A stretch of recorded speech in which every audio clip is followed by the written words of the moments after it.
नमस्ते। मैं भक्ति आपका स्वागत करती हूँ मेरे YouTube चैनल भक्ति अ सेल्फ क्रिएटर में। इस चैनल पर हम महाशिवपुराण कथन सुन रहे हैं और अब तक हमने महाशिवपुराण के विद्येश्वर संहिता, रुद्र संहिता, पंचम युद्ध खंड, कुमार खंड, द्वितीय सती खंड, पार्वती खंड, शतरुद्र संहिता ये सब प्रकार सुन लिए हैं। तो आज से हम महाशिवपुराण का एक नया प्रकार, एक नई संहिता, एक नया खंड सुनने वाले हैं जिसका नाम है चतुर्थ कोटि रुद्र संहिता। अब तक हमने जो महाशिवपुराण कथा सुनी है वो ब्रह्मा जी और नारद जी के संवाद में है, क्योंकि महाशिवपुराण कथा ब्रह्मा जी भी नारद जी को कह रहे हैं। प्रथमतः ये कथा भगवान शिव जी द्वारा नंदिकेश्वर जी को सुनाई गई। ब्रह्मा जी ने फिर उसे नारद जी को सुनाया। हमारे परम पूज्य महर्षि व्यास जी ने यह कथा सूत जी को सुनाई और यह कथा सूत जी ने भी सरस्वती नदी के तट पर अन्य ऋषियों को, शौनकादि ऋषियों को सुनाई। तो आज हम जो ये नया महाशिवपुराण का एक खंड देख रहे हैं, संहिता देख रहे हैं, यह महाशिवपुराण का खंड हम जब सुनेंगे, ये संहिता हम जब सुनेंगे, तब ये हम सूत जी जो अन्य ऋषियों को कथा सुना रहे हैं, शौनकादि ऋषियों को कथा सुना रहे हैं, सूत जी और ऋषि इन दोनों के बीच के वार्तालाप में हम ये कथा सुनेंगे। तो हमारा महाशिवपुराण का चतुर्थ कोटि रुद्र संहिता का पहला अध्याय है, जिसमें सूत जी ऋषियों को ज्योतिर्लिंगों के बारे में तथा उनके उपलिंगों के बारे में बता रहे हैं। सूत जी ऋषियों को कह रहे हैं कि जो सब विकारों से रहित, अपनी माया से सब भुवन को धारण करने वाले, जिनकी कृपा से ही स्वर्ग है, उसके अपवर्ग है, जो पूर्ण ज्ञान तथा अद्वितीय सुख देने वाले हैं, जिन्हें योगीजन सदैव अपने हृदय में रखते हैं, ऐसे पार्वती को अपने आधे अंग में धारण करने वाले तेज स्वरूप शंकर जी को हमारा नमस्कार है। जो मनोहारी कृपा दृष्टि वाले, जिनका मदहास्य मनोहर और तापनाशक है तथा प्रकाशमान परम सुखदायक सच्चिदानंद स्वरूप और पार्वती की भुजाओं से आलिंगित है, उस शंकर जी का तेज मंगल करने वाला है। इस पर जो ऋषि है वो व्यास जी के शिष्य सूत जी से कहते हैं कि हे सूत जी, लोगों की हित कामना से आपने हमें अब तक भगवान शिव जी के अवतारों का वर्णन किया है, पर इतनी भगवान शिव जी की कथाएं सुनने के बावजूद भी हमारा मन तृप्त ही नहीं हो रहा है। हमारा मन सदैव केवल और केवल भगवान शिव जी के कथाओं को श्रवण करना, इतनी ही इच्छा हमारे हृदय की हो रही है। तो कृपा करके आप अभी हमें भगवान शिव जी के शिवलिंगों का आप हमें वर्णन करें। इस पर व्यास जी के शिष्य सूत जी शौनकादि ऋषियों को यह उत्तर देते हैं कि आपने ये बड़ा उत्तम प्रश्न किया है। भगवान जी के, महादेव जी के जो शिवलिंग है वो शुभलिंग है। जितने भी शिवलिंग प्रख्यात है वो सब कामनादायी तथा लोगों को सुखदायी है। आगे सूत जी ऋषियों से कह रहे हैं कि आपने लोगों के हितार्थ, लोगों का कल्याण हो, इस हितार्थ ये जो प्रश्न किया है वो उत्तम किया है, उसका उत्तर मैं आपको स्नेहवश देता हूँ। सूत जी कह रहे हैं कि हे मुनीश्वरों, समस्त जगत में शिवलिंगों की तो कोई गिनती ही नहीं है। ये पूरी पृथ्वी ही लिंग स्वरूप है। यहाँ पर जितने भी लिंग हैं उनकी तो कोई संख्या ही नहीं है। ये सारा जगत ही शिवलिंग में प्रतिष्ठित है, जिनकी कोई संख्या है ही नहीं। यह सारा जगत शिवरूप है, इसके अतिरिक्त कुछ है ही नहीं। शिव जी के जितने भी लिंग हैं वो सभी दिव्य लिंग है। फिर भी मैंने अपने गुरु से जो सुना है वो तुम्हें सुनाता हूँ। भगवान शिव जी के सारे शिवलिंग जो है वो सभी दिव्य रूप में है, और उनमें जो प्रधान है मैं तुम्हें उनका वर्णन करता हूँ। फिर सूत जी कह रहे हैं कि भगवान शिव जी के शिवलिंग केवल पृथ्वी पर नहीं, पाताल, स्वर्ग, सभी जगह पर है। क्योंकि भगवान शिव जी की आराधना केवल मनुष्य ही नहीं, देव, दानव, सभी प्रकार के लोग उनकी आराधना करते हैं। इसलिए समस्त त्रिलोकी भगवान शिव जी के शिवलिंगों से व्याप्त है। जितने भी तीर्थ है वो भी शिव रूप ही है। भगवान शिव जी ने ही तीर्थों को धारण किया हुआ है। जहाँ जहाँ भक्तों को जरूरत पड़ी वहाँ वहाँ भगवान शंकर जी अवतरित हुए और वहीं पर लोगों के हितार्थ बस गए, स्थित हो गए। लोक कल्याण की भावना से ही भगवान शिव जी ने लिंग की कल्पना की है, जिसकी पूजा करने से मनुष्य को सिद्धि प्राप्त होती है। फिर आगे सूत जी कह रहे हैं कि मैं तुम्हें भगवान शिव जी के जो प्रधान शिवलिंग है उनका वर्णन करता हूँ, जो कि 12 ज्योतिर्लिंग है, जो पापों से मुक्त कराने वाले हैं, जो कि है सौराष्ट्र में सोमनाथ, श्रीशैल्य में मल्लिकार्जुन, उज्जैनी में महाकाल, ओमकारेश में ममलेश्वर, हिमालय में केदारनाथ, डाकिनी में भीमाशंकर, वाराणसी में विश्वेश्वर, गौतमी नदी के तट पर त्र्यंबकेश्वर, चिताभूमि में वैद्यनाथ, दारुकावन में नागेश्वर, सेतुबंधु में रामेश्वरम तथा शिवालय में घुष्मेश्वर। ये जो भगवान शिव जी के 12 ज्योतिर्लिंग है, जो 12 शिवलिंग है, वो सभी लिंगों में प्रधान माने जाते हैं, जो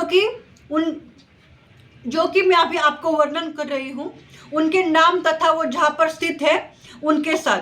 यह जो 12 ज्योतिर्लिंगों का स्तोत्र है उसमें भगवान शिव जी के ज्योतिर्लिंगों के नाम तथा वो जिस जगह पर स्थित है उसका भी उल्लेख इस ज्योतिर्लिंगों के स्तोत्र में आता है, जो कि है सौराष्ट्र में सोमनाथम च, यानी कि सौराष्ट्र है उसमें सोमनाथम है, श्रीशैल्य है वहाँ पे मल्लिकार्जुन है। इस तरह से 12 ज्योतिर्लिंगों की वर्णावली है।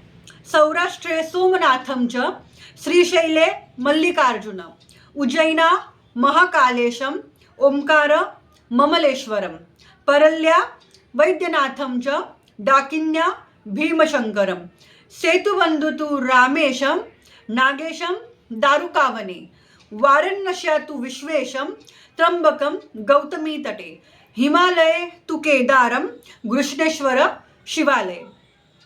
मैंने अभी आपको ये जो 12 ज्योतिर्लिंगों का स्तोत्र सुनाया उसमें भगवान शिव जी के प्रधान 12 ज्योतिर्लिंगों के नाम है तथा वो जिस जगह पर स्थित है उसके भी नाम इस स्तोत्र में वर्णित है।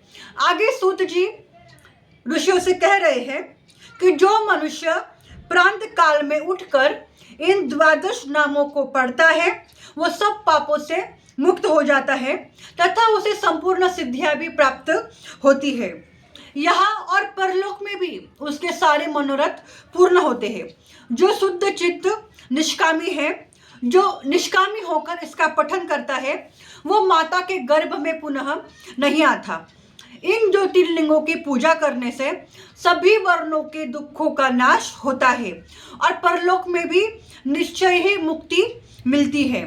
इन लिंगों पर जो नैवेद्य चढ़ाया जाता है वो सर्वदा ही ग्रहण करने योग्य है, उसे प्रयत्न पूर्वक भक्षण करना चाहिए। यानी कि जब भगवान शिव जी के 12 ज्योतिर्लिंग है उन पर हम जो नैवेद्य समर्पित करते हैं उसका मनुष्य प्रसाद समझकर ग्रहण कर सकता है, पर जो स्थापित शिवलिंग होते हैं उसे मनुष्य को ग्रहण करने की आज्ञा नहीं है।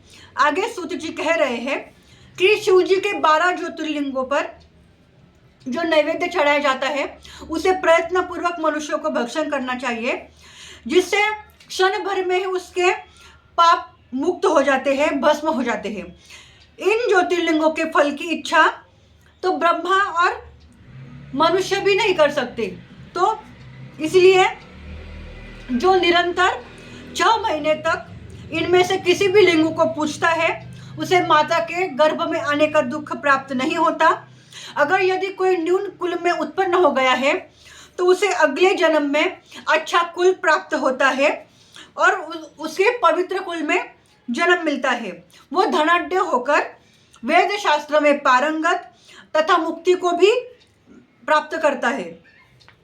इन लिंगों के दर्शन से ब्राह्मण मुक्त हो जाते हैं, अतः लिंगों का दर्शन अवश्य ही करना चाहिए। यह मैंने तुम्हें 12 ज्योतिर्लिंगों का वर्णन कहा है। आगे सूत जी कह रहे हैं कि ये जो 12 ज्योतिर्लिंग है उसके भी 12 उपलिंग है, वो कि जो स्वयं भी अपना एक विशेष महत्व रखते हैं। अभी मैं आपको जो नामावली सुना रही हूँ वो जो 12 ज्योतिर्लिंग है उसके जो उपलिंग है उसकी नामावली है। यानी कि जो हमारा पहला ज्योतिर्लिंग है जो सौराष्ट्र में सोमनाथ करके है, उसका जो उपलिंग है वो अंतकेश नाम से है। यानी कि सोमनाथ नाम का जो पहला ज्योतिर्लिंग है उसका उपलिंग है अंतकेश। फिर हमारा जो दूसरा ज्योतिर्लिंग है मल्लिकार्जुन, उसका उपलिंग है रुद्रेश्वर लिंग। तीसरा जो महाकालेश्वर ज्योतिर्लिंग है उसका उपलिंग है दुग्धेश लिंग। फिर बिंदु सरोवर में अहंकार से उत्पन्न हुआ कर्दमेश नामक लिंग, जो यमुना के तट पर केदारेश्वर से जो उत्पन्न हुआ, यानी कि केदारनाथ यह जो ज्योतिर्लिंग है उसका उपलिंग है भूतेश उपलिंग। भीमाशंकर नाम का जो ज्योतिर्लिंग है उसका उपलिंग है भीमेश्वर। तथा नागेश्वर यह जो ज्योतिर्लिंग है उसका उपलिंग है गुप्तेश्वर। फिर घृष्णेश्वर यह जो ज्योतिर्लिंग है उसका उपलिंग है व्याघ्रेश्वर उपलिंग। अभी मैं आपको 12 ज्योतिर्लिंगों के नाम तथा उनके उपलिंगों का पुनः वर्णन करती हूँ। पहला है सोमनाथ, उसका है अंतकेश्वर उपलिंग। मल्लिकार्जुन रुद्रेश्वर लिंग। महाकालेश्वर ज्योतिर्लिंग उसका उपलिंग है दुग्धेश लिंग। बिंदु सरोवर में कर्दमेश नामक उपलिंग। केदारेश्वर का उपलिंग है भूतेश उपलिंग। भीमाशंकर का है भीमेश्वर उपलिंग। नागेश्वर का है गुप्तेश्वर तथा घृष्णेश्वर का है व्याघ्रेश्वर उपलिंग। ये सभी प्रसिद्ध शिवलिंग है तथा सर्व कामदायक है, जिसके दर्शन से सब पापों का नाश हो जाता है। हे द्विजों, इस प्रकार मैंने आपको इन 12 ज्योतिर्लिंगों की महिमा तथा इन 12 ज्योतिर्लिंगों के जो उपलिंग है उसको भी वर्णन किया है। मुख्यतः ये जो लिंग है वो बड़े ही प्रसिद्ध लिंग है, और इसके अतिरिक्त भी जो और शिवलिंग है इसकी महिमा को भी आप अभी ग्रहण कीजिए। इसके आगे का जो कथा है वो सूत जी ऋषियों को अध्याय 2 में सुना रहे हैं। सूत जी ऋषियों से कह रहे हैं जो काशी नगरी बसी हुई है वो पूरी काशी नगरी तो पूरी ही लिंगमयी है, और जहाँ पर भगवान शिव जी निवास भी करते हैं। उस काशी नगरी में कृतिवासेश्वर नामक एक अविमुक्त लिंग है, जिसके निकट वास करने से वृद्ध हो या बालक वो उन्हीं के समान हो जाते हैं। तथा वहाँ पर तिल भांडेश्वर दशाश्वमेध नामक लिंग है। फिर कौशिकी नदी के तट पर भूतेश्वर नामक लिंग है। गंडकी नदी के किनारे बटुकेश्वर, फल्गु के किनारे पुरेश्वर, उत्तर में सिद्धिनाथेश्वर और दूतेश्वर तथा दधीची की रणस्थली में श्रृंगेश्वर वैद्यनाथ और जापेश्वर नामक लिंग है। ऐसा सूत जी ऋषियों को कह रहे हैं। आगे सूत जी कह रहे हैं गोपेश्वर, रंगेश्वर, वामेश्वर, नागेश, कामेश, विमलेश्वर, सुरेश, भांडेश्वर, हंकारेश्वर, सुरोचन, भूतेश्वर, सगेश नामक ये भी ज्योतिर्लिंग ही माने जाते हैं। तथा सप्तका के तट पर कुमारेश्वर, सिद्धेश्वर, सोमेक नामक प्रसिद्ध शिवलिंग है। फिर रामेश्वर, कुंभेश्वर, नंदीश्वर और पूजेश्वर नामक लिंग है। तथा प्रयाग में ब्रह्मा जी द्वारा स्थापित ब्रह्मेश्वर नामक लिंग दशाश्वमेध तीर्थ पर है और वह सोमेश्वर और भरद्वाजेश्वर भी ब्रह्म तेजदायक है तथा वहीं पर भक्तों की रक्षा करने वाले शूलटंकेश्वर और मागधेश्वर भी है। अयोध्या में नागेश नामक शिवजी प्रसिद्ध है जो सूर्यवंशियों को सुखदायक है। इसी अयोध्या नगरी में भुवनेश, लोकेश नामक महालिंग, कामेश्वर नामक शुभलिंग, नागेश्वर, शुक्रेश्वर भी लोगों की हित कामना से स्थापित है। फिर बटेश्वर, सिंधु नदी के तट पर कपालेश्वर और वक्रेश लिंग भी सर्व पापनाशक है। धौत, पापेश्वर, भौमेश्वर तथा सूर्वेश्वर नामक शिवलिंग भी प्रसिद्ध है। उधर ही ज्ञानदाता लोक पूजित नंदिकेश्वर जी, नाकेश्वर जी महापुण्यदायी के दाता है। फिर विमलेश्वर, कंटकेश्वर, जातुकेश्वर, चंद्रेश्वर, सिद्धेश्वर जी सब मनोरथों को देने वाले हैं। जहां भगवान शिव जी ने अंधक नामक के दैत्य को मारा वहां पर अंधकेशी की विश्वेश्वर जी भी विख्यात है जिन्हें शरणेश्वर भी कहा जाता है। इसी प्रकार कर्दमेश्वर जी तथा कोटिश नाम वाले अर्बुंदाचल पर विख्यात है और वहीं पर लोगों के सुखदाता अचिलेश जी भी विख्यात है। नागेश्वर जी तो नित्य कौशिकी नदी के तट पर स्थित है। शुभ कल्याण भाजन अंधकेश्वर भी वही स्थित है। फिर योगेश्वर, वैद्यनाथेश्वर, कोटेश्वर, सप्तेश्वर, भद्रेश्वर, चंडीश्वर और संगमेश्वर ये सभी शिवलिंग पूर्व दिशा में विराजमान है। यहाँ पर हमारा कोटि रुद्र संहिता का दूसरा अध्याय समाप्त हो रहा है। अभी हम महाशिवपुराण के चतुर्थ कोटि रुद्र संहिता का तीसरा अध्याय सुनने वाले हैं जिसमें सूत जी ऋषियों को दक्षिण दिशा में जो शिवलिंग स्थापित है, विराजमान है, उसका वर्णन कर रहे हैं। सूत जी ऋषियों को कह रहे हैं कि चित्रकूट पर ब्रह्मपुरी नगरी में ब्रह्मा जी द्वारा भी एक शिवलिंग स्थापित है जिसका नाम है गजेंद्र नामक शिवलिंग और यहाँ पर ही पूर्व दिशा में सब वरों को पूर्ण करने वाला कोटिश नामक शिवलिंग भी है। फिर गोदावरी नदी के पश्चिम दिशा में पशुपति नामक शिवजी है और उसके दक्षिण दिशा में अनुसया को सुख देने वाला अत्रीश्वर नामक शिवलिंग है जहां पर भगवान शंकर जी अपने अंश स्वरूप को धारण कर मनुष्यों को मदद करने के लिए, सहाय करने के लिए, वर्षा के अभाव से मनुष्य जिस समस्या से जूझ रहे थे उससे मुक्ति देने के लिए भगवान शिव जी अत्रेश्वर महादेव के रूप में गोदावरी के दक्षिण दिशा में स्थापित हो गए। इस पर जो ऋषि है वो सूत जी से यह प्रश्न कर रहे हैं कि अत्रेश्वर नामक ये जो शिवलिंग है जो दक्षिण दिशा में है, गोदावरी नदी के दक्षिण दिशा में जो है वो वहां पर प्रकट कैसे हुआ, आप इसकी कथा हमें सुनाएं। इस पर सूत जी ऋषियों को कह रहे हैं कि तुम लोगों ने ये बड़ा ही उत्तम प्रश्न किया है। यह शुभ कथा मैं तुम्हें कहता हूं जिसके निरंतर श्रवण करने से मनुष्य निश्चित ही पापों से मुक्त हो जाता है।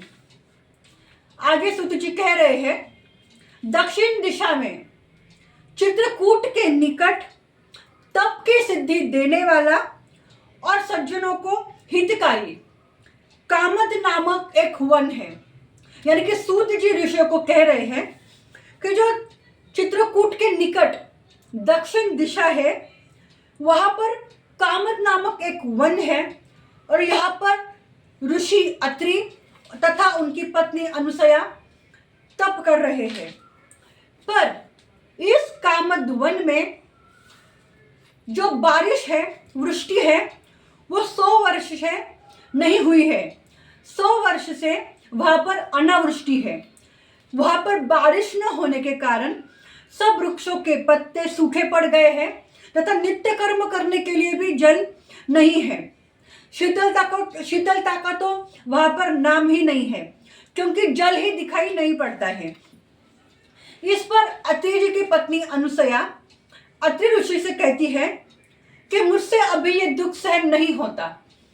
इस जगह पर, इस कामत नामक वन में कोई भी जल का सोर्स नहीं है, कोई भी स्तोत्र नहीं है। इस पर अत्रि मुनि विचार करने लग जाते हैं तथा 3 आवृत्ति समाधि लेकर, यानी कि प्राणायाम की जो एक 3 आवृत्ति समाधि होती है वो ले लेते हैं और भगवान शिव जी का ध्यान तपश्चर्या वो करने लग जाते हैं। वहां पर अन्न भाव भी होता है, यानी कि खाना भी नहीं होता है और जल भी नहीं होता है। इसके वजह से जो महर्षि अत्रि के जो शिष्य होते हैं वो भी वो जगह छोड़कर चले जाते हैं। फिर उस वन में केवल महर्षि अत्रि और उनकी पत्नी अनुसया ही रह जाती है और अत्रि महर्षि भी वहां पर समाधि लेकर शिव जी के ध्यान में मग्न हो जाते हैं। उनके पास उनकी सेवा करने के लिए सिर्फ और सिर्फ उनकी पत्नी अनुसया ही रह जाती है। वो भी अपने पति की सेवा करते करते भगवान शिव जी के पार्थिव शिवलिंग की पूजा करना आरंभ कर देती है तथा मानस उपचारों से भगवान शिव जी को पूछती है तथा वारंवार उनकी उत्तम स्तुति भी करती रहती है। उनका, यानी कि सती अनुसया का तेज इतना होता है कि दैत्य और दानव तो उनके पास वैसे नहीं जा सकते जैसे अग्नि के पास मनुष्य नहीं जाता है, अग्नि से दूर रहता है। शिव जी की भक्ति में रत तथा पति की सेवा में रत अनुसया तपश्चर्या करते करते अपना जीवन व्यतीत करती है। वहां पर जहां पर ये जो अनुसया और महर्षि अत्रि है, वहां पर उस वन में उन दोनों के अतिरिक्त तो और कोई भी नहीं है। जो अत्रि महर्षि है वो समाधि लेकर तपस्या कर रहे हैं और वो बहुत वर्षों तक तपस्या कर ही रहे हैं। उस बीच में जो अनुसया है वो अपने पति की सेवा कर रही है तथा स्वयं भी दूसरी ओर पार्थिव शिवलिंग स्थापित कर मानस रूप से भगवान शिव जी का पूजन कर रही है। उनका पूजन कैसा चल रहा है यह देखने के लिए एक बार सब देवता, सब नदियां, ऋषि जो उस स्थान पर पहुंच जाते हैं तथा सब आश्चर्य करने लग जाते हैं कि अत्रि महर्षि तपश्चर्या में लीन है तथा देवी अनुसया अपने पति की सेवा में रत है। फिर जो देवी गंगा है उनके साथ अन्य नदियां भी आई हुई है, वो आपस में चर्चा कर रही है कि इन दोनों में श्रेष्ठ कौन है, महर्षि अत्रि या उनकी पत्नी अनुसया। इस पर आपस में जो नदियां हैं वो ऐसा वार्तालाप करती है कि हमें तो श्रेष्ठ देवी अनुसया ही लगती है, क्योंकि वो एक पतिव्रता स्त्री है और पतिव्रता व्रत धारण कर वो अपने पति की सेवा कर रही है तथा दूसरी ओर भगवान शिव जी का शिवलिंग को भी वो पार्थिव शिवलिंग की स्थापना कर वो भगवान शिव जी का भी पूजन कर रही है। फिर इस तरह से सभी देवता ऋषि अपने स्थान पर लौट जाते हैं, पर वहां पर देवी गंगा और भगवान शंकर जी ठहर जाती है और गंगा जी उस पतिव्रता अनुसया से, उसके धर्म से मुग्ध होकर एक बार अनुसया से कहती है कि मैं तुम्हारे लिए यहीं पर ठहरूंगी, मैं तुम्हारे पतिव्रता धर्म से प्रसन्न हूं। ऐसा करके 54 वर्ष व्यतीत हो जाते हैं, पर इस 54 वर्ष में मुनि अत्रि अब तक अपने समाधि से नहीं जागे हैं, वो ध्यान मग्न है, परंतु अब तक भी वहां पर वृष्टि यानी कि बारिश नहीं हुई है। इसके पश्चात भी देवी अनुसया अपने पति की सेवा में मग्न है। इसके आगे का वृत्तांत सूत जी 4थे अध्याय में सुना रहे हैं। सूत जी कह रहे हैं 54 वर्ष बीत जाते हैं, फिर भी महर्षि अत्रि तपश्चर्या में लीन है पर देवी अनुसया की भक्ति देखकर देवी गंगा और शंकर जी वहीं पर स्थित हो जाते हैं। एक बार 54 वर्ष बीतने के बाद ऋषि श्रेष्ठ अत्रि जब जाग जाते हैं तो अपनी प्रिया यानी कि अपनी पत्नी अनुसया से कहते हैं कि मुझे जल लाकर दो। फिर देवी अनुसया कमंडलू लेती है और जल लेने के लिए चल पड़ती है और वो सोचने लग जाती है कि मैं जल कहाँ से लाऊं, यहाँ तो जल है ही नहीं। जब वो जल की खोज में निकलती है तो उनके पीछे पीछे नदियों में श्रेष्ठ गंगा जी भी उनके पीछे चल पड़ती है और अनुसया से कहती है कि हे देवी, तुम कहाँ जा रही हो, मैं तुमसे प्रसन्न हूं, तुम मुझसे जो चाहे वो वर मांगो, मैं तुम्हारी आज्ञा का पालन जरूर करूंगी।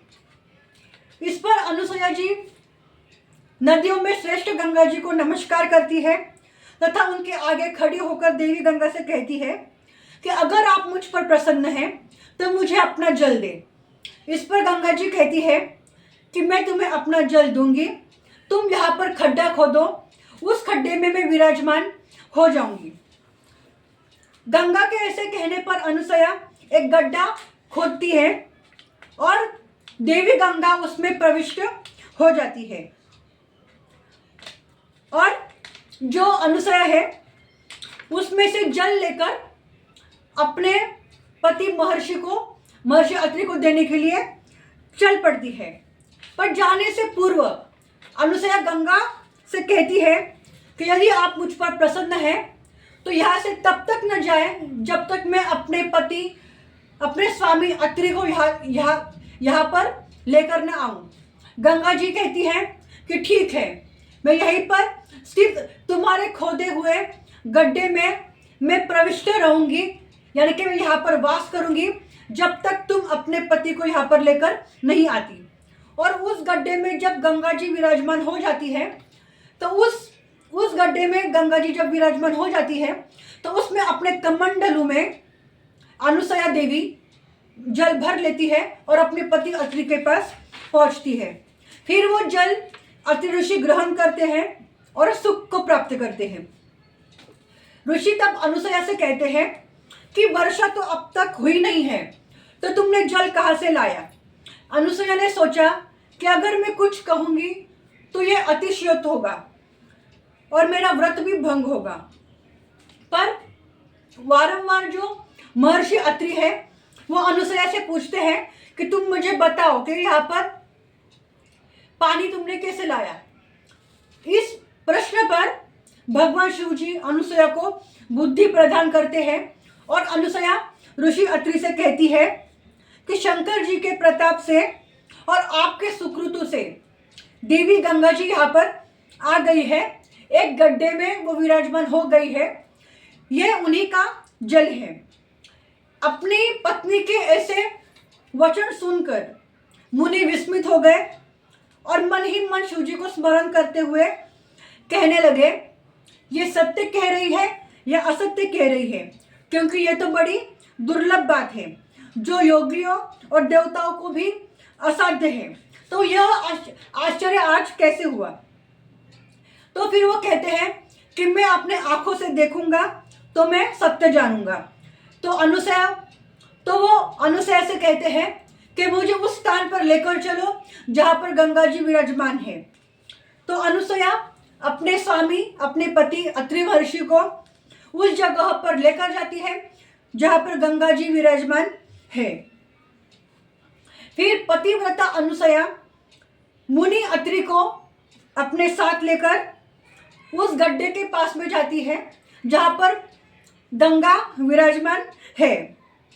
जैसे ही मुनि श्रेष्ठ ने उस जल को देखा तो वो सोचने लगे, यह तो धन्य है, ये मेरा तप है या किसी और का जो देवी गंगा यहाँ पर आ गई है।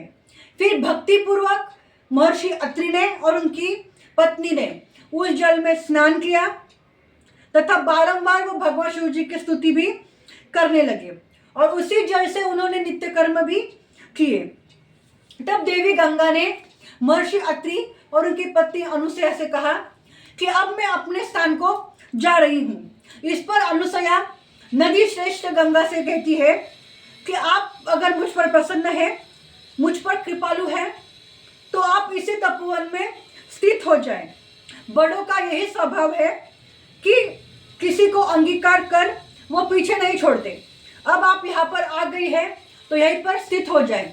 और बारंबार अनुसया देवी अनुसया गंगा की स्तुति करने लग जाती है और इस पर देवी गंगा अनुसया से कहती है कि मैं यहाँ पर स्थित हो जाऊंगी अगर तुम अपने स्वामी के शिव पूजन के 1 वर्ष के फल को मुझे प्रदान कर दो।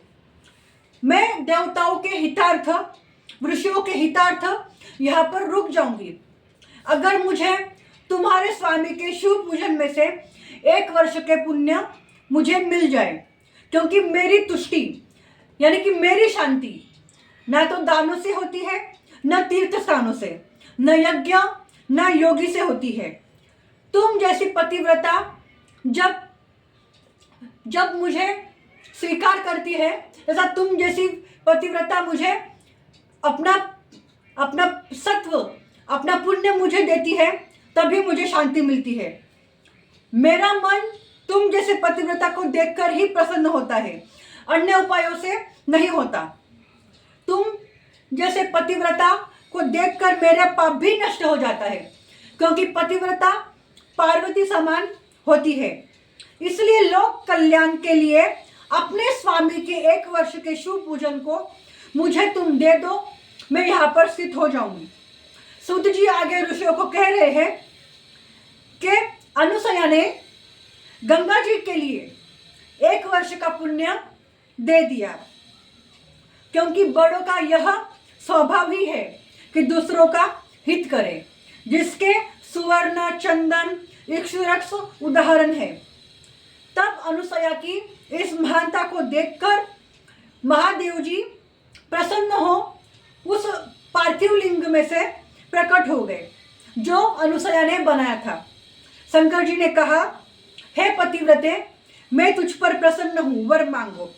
तब पंचमुख महादेव को, शंकर को देखकर ऋषि दाम्पत्य महर्षि अत्रि और देवी अनुसया भक्ति पूर्वक भगवान शंकर जी की स्तुति करने लगी, उन्हें नमस्कार करने लगे और बोले कि हे देवेश, यदि आप हम पर प्रसन्न हैं तो जगत माता पार्वती सहित आप यही निवास कर संसार को सुख दीजिए।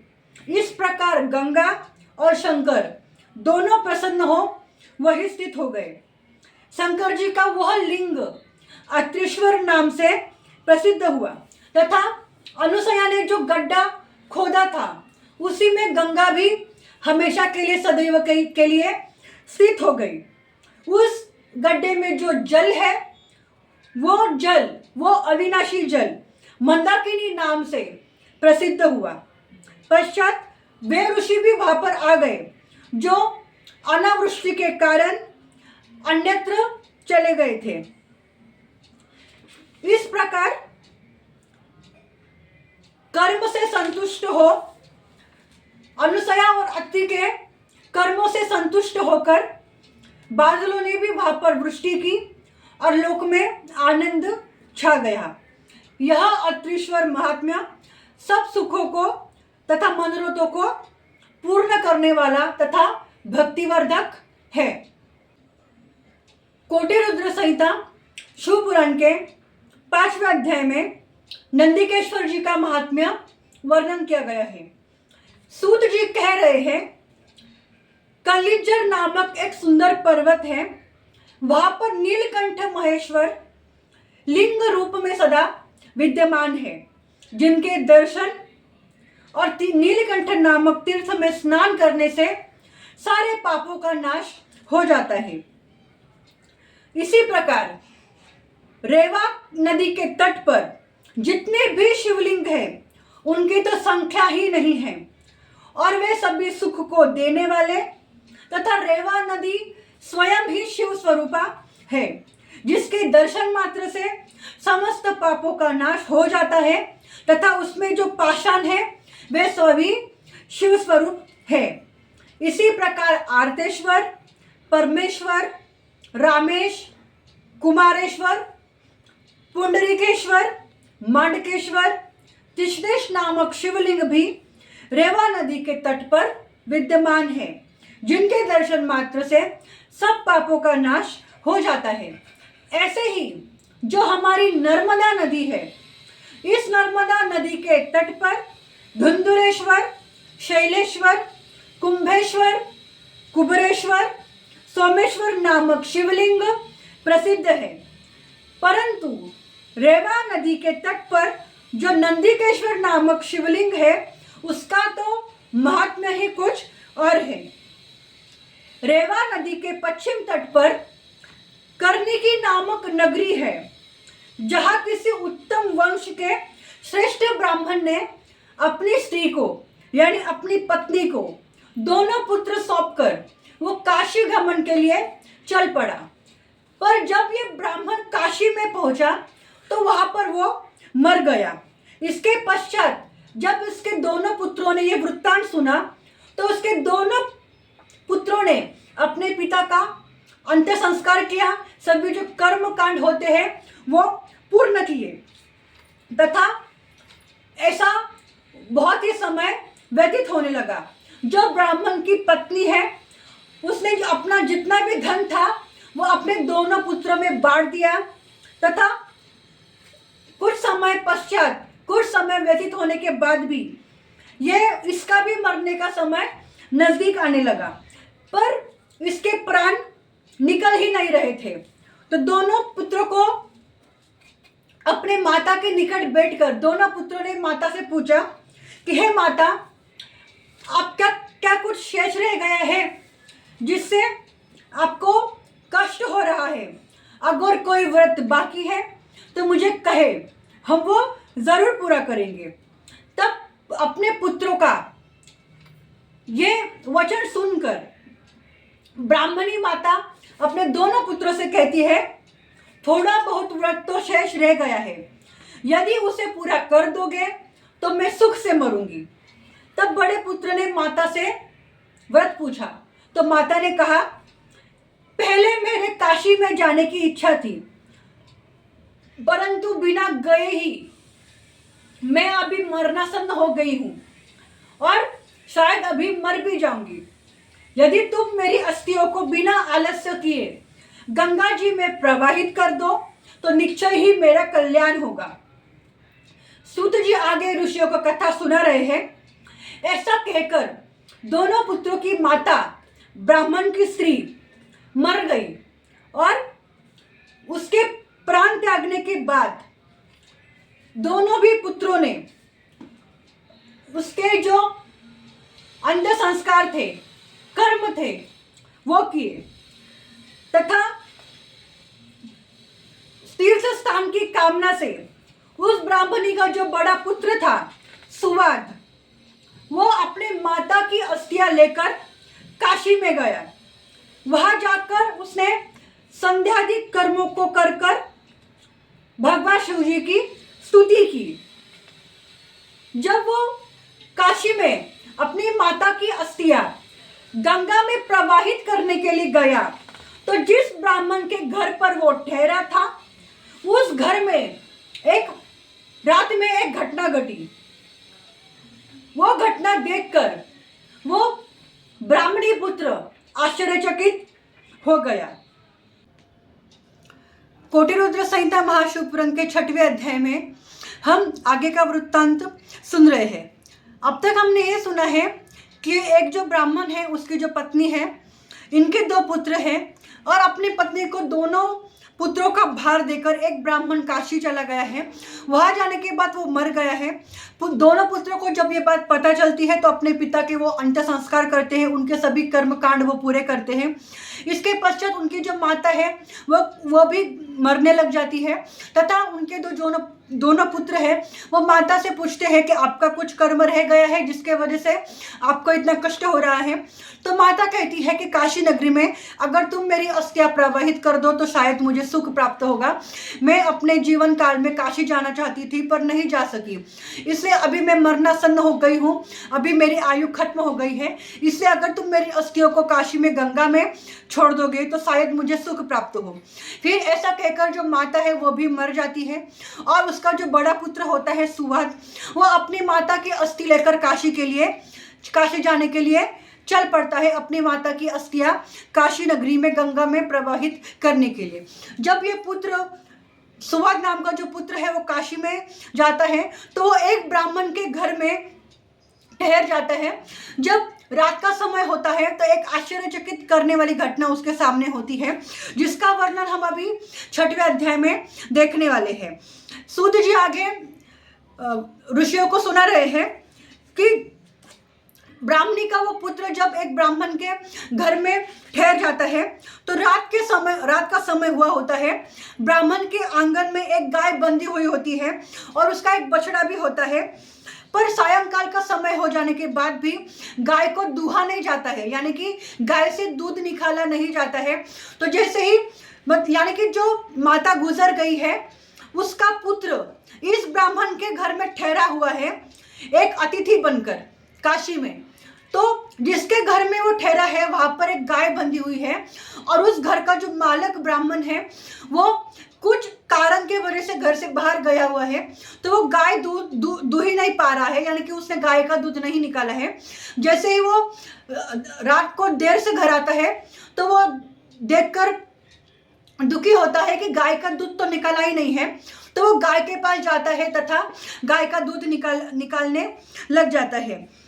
पर दूध निकालने के लिए वो गाय को उसके बछड़े से दूर कर देता है और ऐसा करते वक्त बछड़े के ऊपर उस ब्राह्मण का पैर पड़ जाता है तथा फिर बछड़ा भी अपना स्वयं की रक्षा करने के लिए उस ब्राह्मण को मारता है। इससे ब्राह्मण को दर्द होता है तो ब्राह्मण चिढ़ जाता है और लाठी लेकर उस बछड़े को मारने लग जाता है और उसे मारने के बाद गाय का दूध निकाल लेता है। पर जो गाय होती है इसे इस बात का बड़ा दुख होता है कि मेरे बछड़े को इस ब्राह्मण ने मारा है। वो रात भर सोच में पड़ जाती है कि इस ब्राह्मण ने मेरे बछड़े को कैसे मारा। तब रात का जो समय होता है वो जो गाय होती है वो रुदन कर रही होती है, यानी कि रो रही होती है। यह जो घटना आश्चर्यचकित घटना घट रही है वो अतिथि ब्राह्मण उस ब्राह्मण के घर में ठहर कर देख रहा है और वो बछड़ा और गाय उन दोनों का संवाद सुन रहा है तथा यह जो बछड़ा है वो अपनी माता गाय से कहता है कि तुम क्यों रो रही हो, तुम्हें दुख क्यों हो रहा है। इस पर गाय बछड़े से कहती है कि उस ब्राह्मण ने तुम्हें मारा, तुम्हें वेदना दी, इसी पर मुझे दुख हो रहा है और मैं कुछ कर भी नहीं सकती, इस बात का मुझे दुख है। इस पर बछड़ा अपने माँ को समझाता है कि अपने प्रारब्ध के ऊपर संतोष करना चाहिए, क्योंकि हम क्या कर सकते हैं और कहाँ जा सकते हैं। हम सब कर्मों से बंधे हुए हैं, जैसा पहले हम कर चुके हैं वैसा अब हम भोग रहे हैं। इसलिए हमें अभी हंसकर अपने कर्म सह जाना चाहिए, हमें रोना नहीं चाहिए। कोई सुख दुख का देने वाला नहीं है, केवल हमारे किए हुए कर्म ही हम दूसरे के द्वारा भुगतते हैं।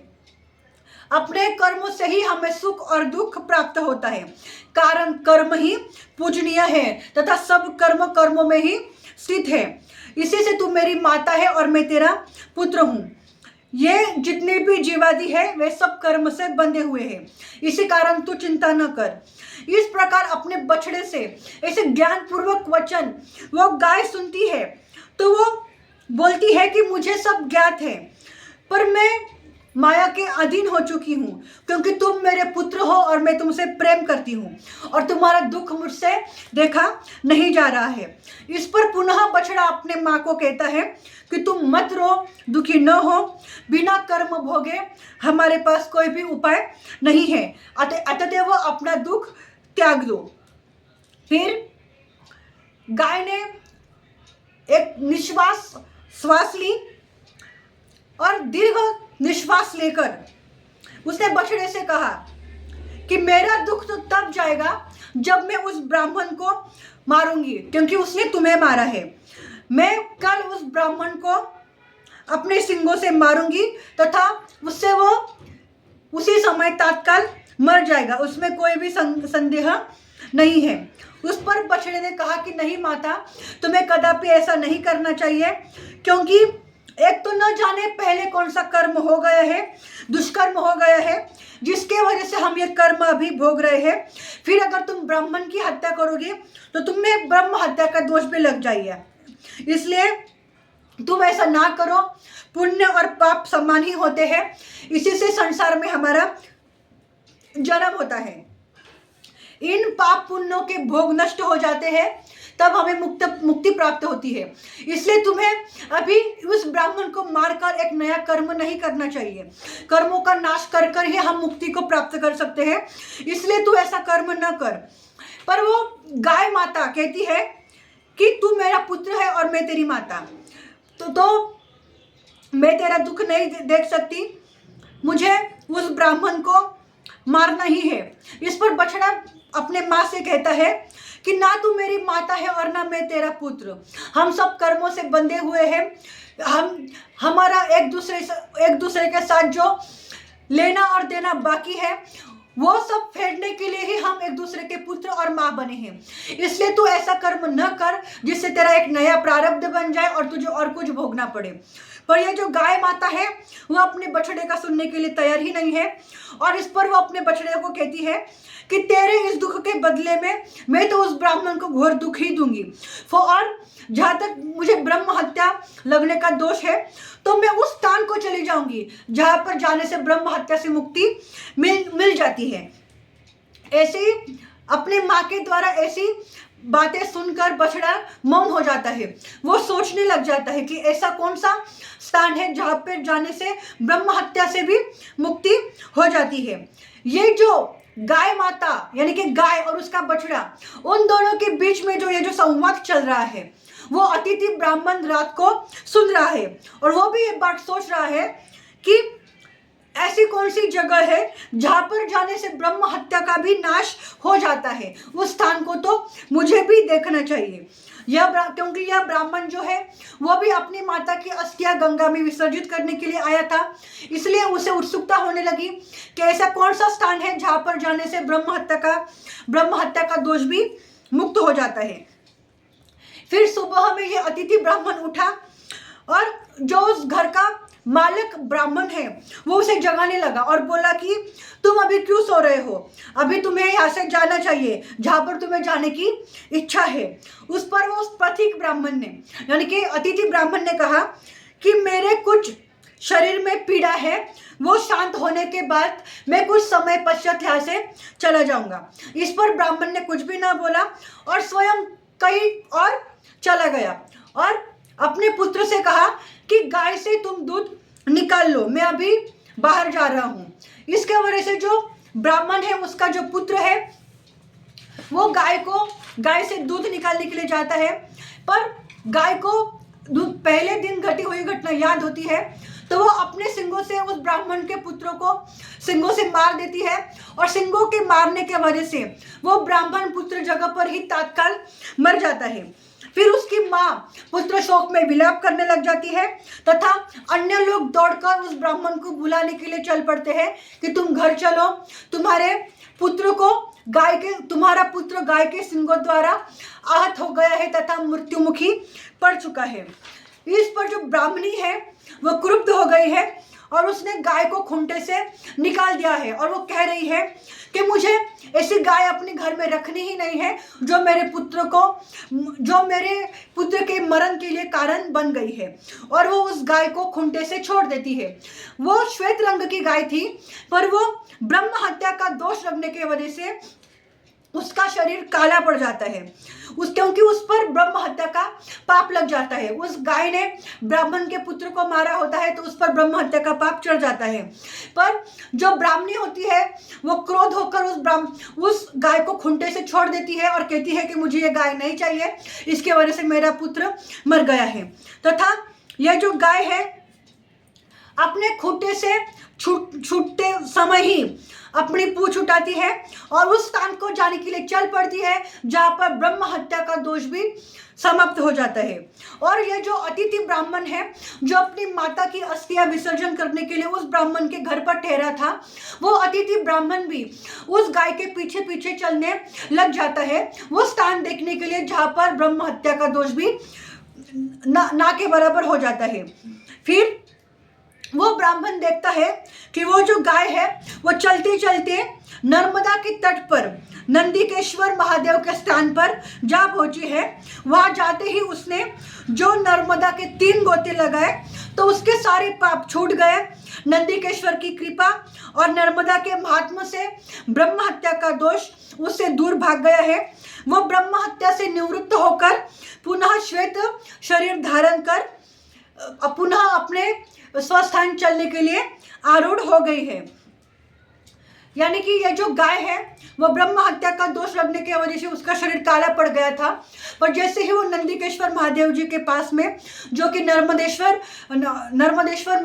नदी के पास में स्थित है, वहां पर जब वो दर्शन करती है, नर्मदा नदी में स्नान करती है तो उसके सभी पाप नष्ट हो जाते हैं।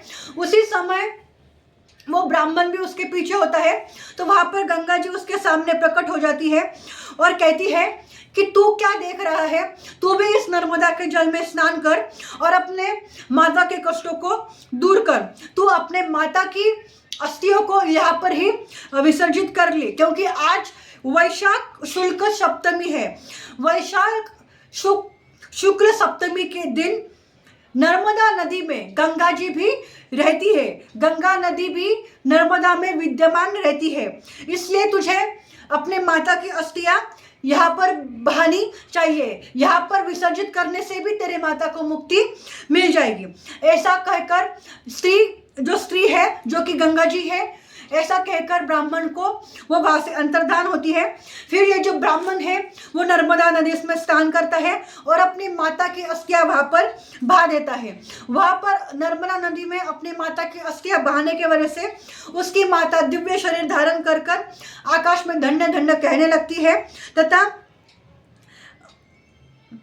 अच्छा शरीर धारण कर अपने पुत्र को आशीर्वाद देकर उसकी अच्छी गति होती है और उसके पश्चात जो ब्राह्मण है वो अपने घर पुनः लौट जाता है। यानी कि इस अध्याय से हमें यह पता चलता है कि नर्मदेश्वर जो महादेव है, यानी कि जो नर्मदा नदी है, वैशाख शुक्ल सप्तमी जब होती है उस दिन उस नदी के पानी को गंगा जी का महत्व दिया गया है। यानी कि ऐसा मानना है कि वैशाख शुल्क सप्तमी को नर्मदा नदी में गंगा जी भी विद्यमान होती है।